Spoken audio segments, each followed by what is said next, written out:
Bonjour à tous, et nous voici dans l'édition L'Entrepreneur du mois sur Visibilise. Je reçois aujourd'hui Jérôme Jublin, dirigeant fondateur de Humanao. Bonjour Jérôme.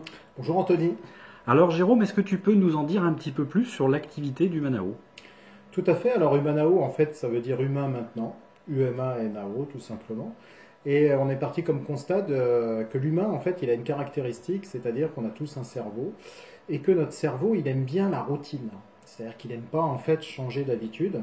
Et que face au monde qui arrive avec tout ce qui est intelligence artificielle, tout ce qui est nanotechnologie, tout ce qui est digitalisation de l'organisation et de l'économie et de la société en général, on va vers des très grandes transformations. Et face à ces transformations, on a eu l'idée de mettre en place un outil universel, interculturel, intergénérationnel, qui permet en fait à chacun de s'habituer à vivre le changement autour de fiction, du récit, comme un roman ou une série télé, et de jeux. Voilà. Et donc en fait, on va jouer pour s'entraîner au changement. Quelle est la typologie de tes clients aujourd'hui?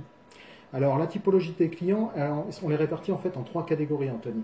La première, ce sont les entreprises, avec principalement les très grandes entreprises et les PME à travers un réseau de vente indirecte de partenaires, organismes de formation, coach et autres. Le deuxième, ce sont les établissements qui reçoivent les seniors.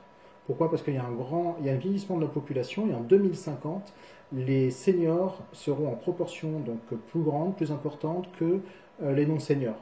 Et ce vieillissement de la population, donc, ça va devenir un enjeu de société. Donc, il faut traiter tout ce qui est lien intergénérationnel pour à la fois du loisir, lien social, et à la fois pour tout ce qui est exercice neurocognitif.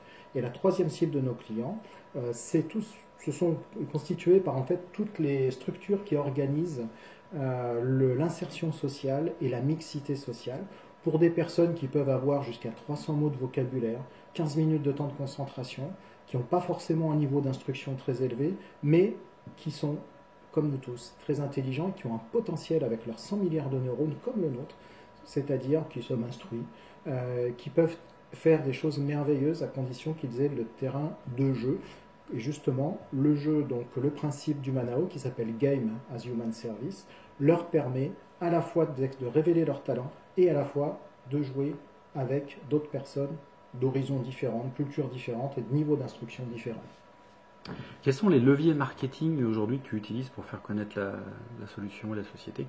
Alors c'est principalement donc sur le digital, c'est-à-dire qu'on a Twitter, Facebook et LinkedIn.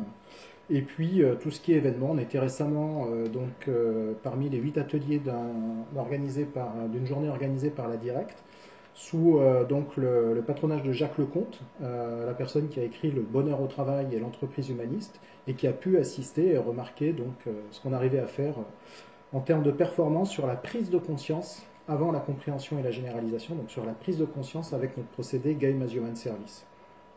Voilà. Eh bien merci Jérôme, merci d'être venu au micro de Visibilise, merci beaucoup. Merci Anthony.